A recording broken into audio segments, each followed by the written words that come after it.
Hello નમસ્કાર વિદ્યાર્થી મિત્રો, એનઆર એજ્યુકેશન યુટ્યુબ ચેનલમાં આપનું હાર્દિક સ્વાગત છે। આજના વિડીયોમાં આપણે ધોરણ 10 સામાજિક વિજ્ઞાન બોર્ડ પરીક્ષા 2025 માટે મોસ્ટ આઈએમપી પ્રશ્નો જોવાના છીએ, જે તમારી બોર્ડની પરીક્ષા માટે ઉપયોગી થશે। ચેનલમાં પહેલી વાર આવ્યા તો ચેનલને સબસ્ક્રાઈબ કરી લેજો, વિડીયોને એક લાઇક કરી લેજો અને આ વિડીયો તમારા મિત્રો સાથે શેર કરી લેજો। તો ચાલો હવે આપણે આ વિડીયોને શરૂ કરીએ। અમારા સોશિયલ મીડિયાને ફોલો કરો, ટેલિગ્રામ અને વોટ્સઅપ ચેનલમાં જોડાવા માટે QR કોડને સ્કેન કરો અથવા ડિસ્ક્રિપ્શન બોક્સમાં આપેલી લિંક પરથી પણ તમે જોડાઈ શકો છો। સૌપ્રથમ આપણે જોઈએ વિભાગ ડી, પ્રત્યેકના 4 ગુણ, કુલ ગુણ 20 રહેશે। એમાં તમારે પ્રકરણ 5માંથી 2 પ્રશ્ન પૂછાશે, પ્રકરણ 10માંથી 2, 17માંથી 2 અને 21માંથી 1 પ્રશ્ન। બોર્ડના પ્રશ્નપત્રમાં પ્રશ્ન નંબર 57 થી 53 અને પ્રશ્ન નંબર 54 નકશા પરથી, જેમાં તમારે 7માંથી કોઈ પણ 4 પ્રશ્ન લખવાના રહેશે। એમાં સૌપ્રથમ પ્રકરણ 5, ભારતનો વિજ્ઞાન અને ટેકનોલોજીનો વારસો, એમાંથી 2 પ્રશ્ન 47 અને 48। એમાં પ્રશ્ન 1, ગણિતશાસ્ત્ર ક્ષેત્રે આર્યભટ્ટે કરેલી શોધો વિશે નોંધ લખો। 2, પ્રાચીન ભારતના વાસ્તુશાસ્ત્ર વિશે સમજ એટલે કે માહિતી આપો। 3, જ્યોતિષશાસ્ત્ર કેટલા વિભાગમાં વહેંચાયેલું છે તેમાં ભારતનું પ્રદાન જણાવો।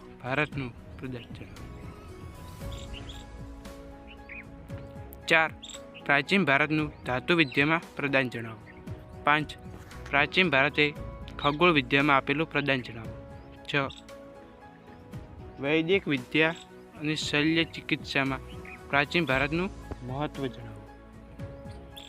ત્યાર પછી પ્રકરણ 10, ભારત કૃષિ, એમાંથી 2 પ્રશ્ન 49 અને 50। એમાં નોંધ, કોઈ પાક માટે પાઠ્યપુસ્તક આધારિત ચિત્ર આપીને તેના આધારે તે પાક આધારિત પ્રશ્ન પૂછાઈ શકે છે। એમાં તમારે પ્રશ્ન 1, ભારતમાં કૃષિ ક્ષેત્રે થયેલા સંસ્થાગત સુધારા વર્ણવો। પ્રશ્ન 2, ભારતમાં અર્થતંત્રમાં કૃષિનું યોગદાન વર્ણવો। 3, ભારતનો ઘઉંનો પાક સવિસ્તર વર્ણવો।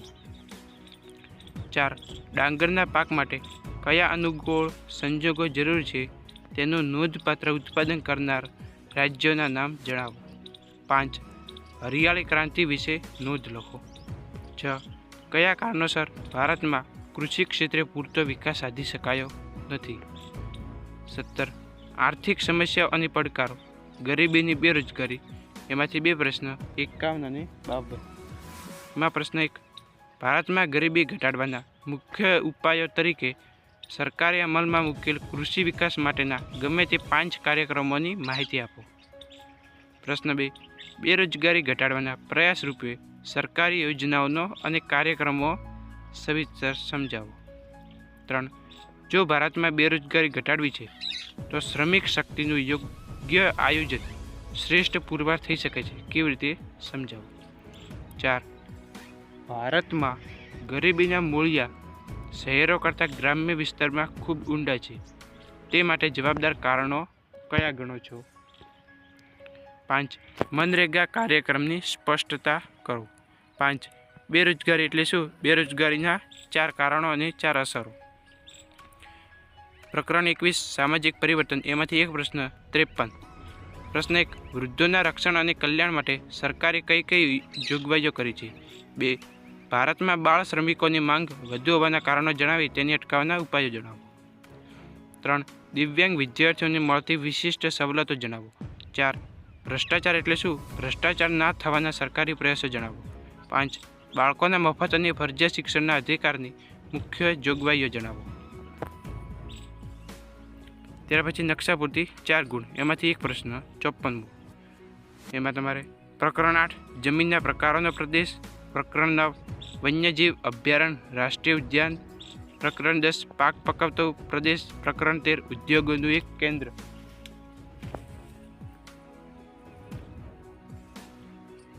ત્યાર પછી વિભાગ સી, પ્રત્યેકના 3 ગુણ, કુલ ગુણ 18। એમાંથી તમારે પ્રકરણ 3માંથી 2 પ્રશ્ન, 4માંથી 1 પ્રશ્ન, 8માંથી 2 પ્રશ્ન, 16માંથી 1 પ્રશ્ન, 18માંથી 2 પ્રશ્ન અને 19માંથી 1 પ્રશ્ન.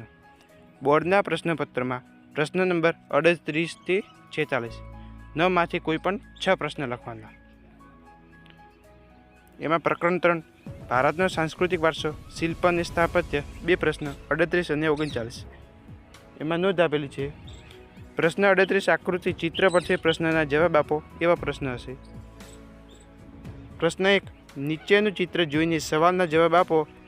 પાઠ્યપુસ્તકની પ્રકરણ 3ની આકૃતિ 3.5, 3.6, 3.8ના આધારે પ્રશ્ન પૂછાઈ શકે. 2 પ્રાચીન ભારતના એક નગર તરીકે ધોળાવીરાનો પરિચય આપો. 3 ગુજરાતની સ્થાપત્ય કલાનો પરિચય આપો. 4 મોહેંજો-દડોની નગરની રચનામાં રસ્તાઓ અને ગટર યોજના વિશે માહિતી આપો. 5 ગુપ્ત યુગ ભારતીય કલાનો સુવર્ણ યુગ સાથી કહેવાય છે. 6 લોથલ ભારતનું અગત્યનું બંદર હતું સમજાવો. પ્રકરણ 4 ભારતનો સાહિત્યિક વારસો 1 પ્રશ્ન 40મો. 1 મહાકાવ્ય તરીકે રામાયણ અને મહાભારતનો પરિચય આપો. 2 કઈ વિદ્યાપીઠનો ગ્રંથાલય વિસ્તાર ધર્મગ્રંથના નામથી ઓળખાતો હતો તે વિદ્યાપીઠ વિશે વિસ્તૃત માહિતી આપો. 3 તક્ષશિલા વિદ્યાપીઠ વિશે માહિતી આપો. 4 કઈ રીતે કરી શકાય કે ઈસવીસનના 7મા શતકમાં વિદ્યાધામ વલ્લભી અતિ પ્રસિદ્ધ શિક્ષક કેન્દ્ર હતું સમજાવો. 5 ભારતમાં વેદો કેટલા છે અને કયા કયા સમજૂતી આપો. મોસ્ટ ટાઈમ પ્રશ્ન. 6 ગુપ્ત યુગની સંસ્કૃત સાહિત્યનો સુવર્ણ યુગ કહેવામાં આવે છે શા માટે. પ્રકરણ 8 કુદરતી સંસાધનો 2 પ્રશ્નો 41 અને 42. પ્રશ્ન 1 ભારતની જમીનના પ્રકારો કેટલા અને કયા કયા છે. 2 જમીન ધોવાણ અટકાવવાના ઉપાયો જણાવો. 3 સંસાધન એટલે શું. સંસાધનોનું આયોજન શા માટે અનિવાર્ય બન્યું છે. 4 નીચેના શબ્દોની વ્યાખ્યા અથવા શબ્દ સમજૂતી આપો. જમીન ધોવાણ, એકલ સંસાધનો, નવીનીકરણીય સંસાધનો, વિરલ સંસાધનો. 5 ભારતમાં કાળી જમીન ક્યાં આવેલી છે તેના લક્ષણો જણાવો. 6 ભૂમિ સંરક્ષણ એટલે શું. ભૂમિ સંરક્ષણના ઉપાયો જણાવો. પ્રકરણ 16 આર્થિક ઉદારીકરણ અને વૈશ્વિકીકરણ 1 પ્રશ્ન 43મો. પ્રશ્ન 1 પર્યાવરણ સુરક્ષા માટેના પગલાં જણાવો.